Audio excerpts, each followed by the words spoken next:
people, this is the Dre Morissette podcast, and I am your host, Dre Morissette. Listen, this is a Sunday afternoon, lazy Sunday. I'm just chilling, not doing much, but what I wanted to do was I want to always have content on my page, on my YouTube channel. I want people to always be able to see content, even when in the midst of I'm getting together episodes or recording episodes. I want you to be able to always see content, or I'm always putting content out. So I'm gonna put this video out. It's only gonna be about 13, 14, maybe not even that, about 12 to 14 minutes long. It's a quick video, but it's something that I thought in my head that I want to put out to the people that I've heard some people say. I've heard conversations about it, and I want to know how people really feel about this when I speak on this. But before I even engage in conversation with you guys, I want to let y'all know I don't care how many videos I make.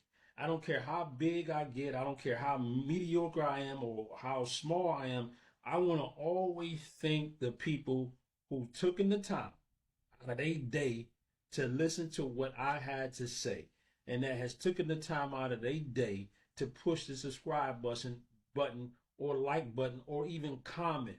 Because if it wasn't for you, I wouldn't have 200 and something subscribers already, which I'm very, very appreciative. If it wasn't for you, nobody would even be talking about what I'm saying. If it wasn't for you, I wouldn't have nobody to talk to as far as a podcast. So every person who has some type of media outlet that attracts people to want to watch, you got to thank your people that watch and support what you're doing. Because without them, you are not that media giant. You're not that personality, because people wouldn't be caring what you're saying.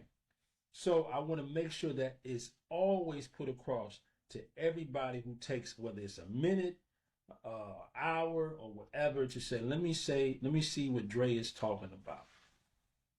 So on the flip side of that, I appreciate everybody who watched the last episode, the ignorant shit you like. And I even had one of my boys' name is Warren.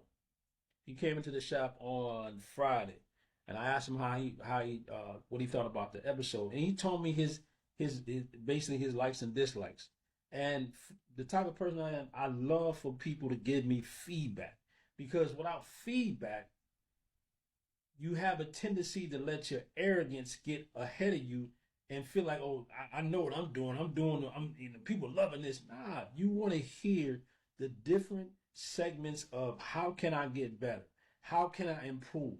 What do I need to do here? And he was like, yo, the last show seemed like you were on a rant to a degree.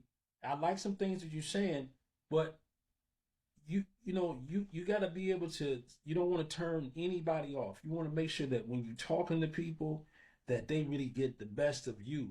And even though I agree with him on the last episode, probably like 40%, what he said makes sense. I said, we talked about how some people, you can get a person who's a superstar on the field, on a basketball court, on a baseball field, or just in TV, and they're real quiet outside of that.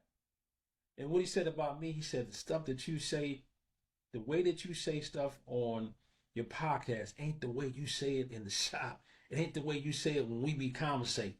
I'm saying, what you mean? And he explained that to me. I don't have no filter when I'm talking to my friends. I don't. And I think for me, I've allowed myself to have a filter on a lot of things because I got older people watching. I got my aunt and uncle people watching. And I don't want to turn, if there are a lot of more older people that I don't know of, I don't want to turn somebody off, because a lot of times language can turn somebody off and they can miss the message. I had a client of mine who came in this past week, and he said, yeah, Dre, I like your show, but it had a lot of cussing in it. I said, this is what I told him, because he's into the church. And I said, man, listen, you can't reach people one way. The one way you think is right, how you gonna reach the multitude of people? Somebody may need to say something this way, and then somebody over here you may need to say something that way. You gotta find a plethora of ways to speak. but the message has still got to be as full as possible, and it can't be diluted.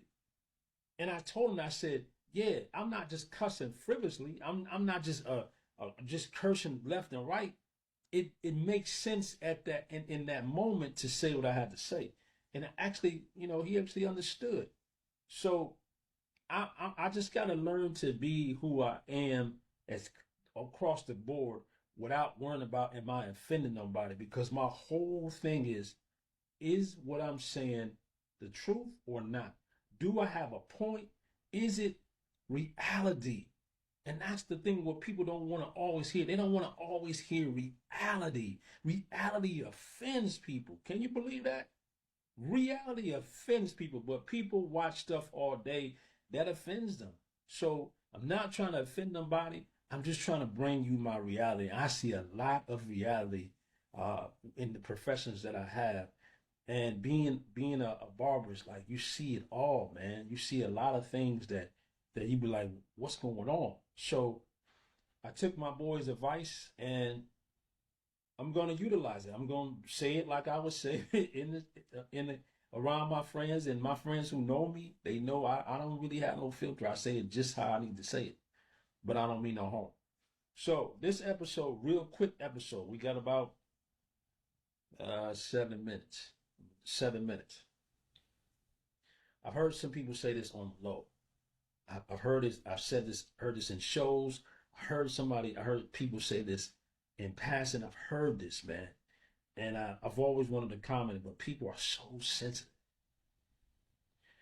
The question I want to ask you: if you're white, black, Asian, or Spanish, do you wish you were not your race?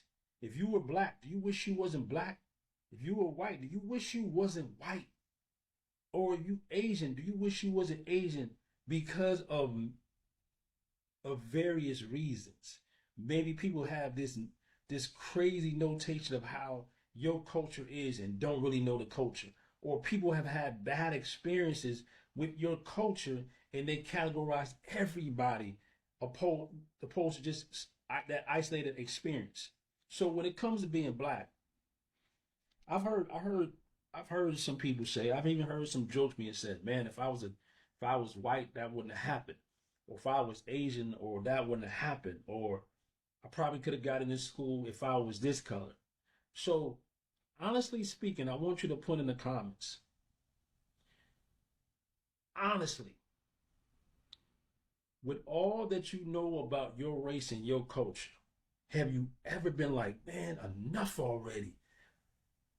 I I wish I love my culture and I love uh being this race, but man, if I can do this, would you? Or you say, man, that comes with that, or would you just be like, hey, that comes with you know being black? I love being black. I love being Spanish. I love being white, or I love being Asian. Whatever stereotypes that you have on your culture, or the things that happen to you being whatever race you are, does it make you not want to be who you are as a race? And I've heard people say, man, I'm like, there's a lot of black people that I'm cool with, that they said it on the low with, on the low. I've said some things like, and I don't I listen, I love being black. I love being black. We got so much good being black, but we got a lot of stuff black bad being black. I don't want to be in a situation, a lot of my culture, a lot of my people, we're in situations that we shouldn't be in. We getting, shot by the cops. We getting pulled over for no reason. We get pulled over for this driver's car. We getting uh, watched when we go in the stores. And I get that some of it is because of a person's experience. But majority of that has nothing to do with me. It has nothing to do with other black uh, people who don't offend the law, who live by a good means of life. They shouldn't have to take on being worried about being black and driving. Shouldn't have to worry about being taken on when I go in the store. I'm going to be surveillanced by somebody because of my skin color, or they think that I don't got it. have you ever been in a situation where you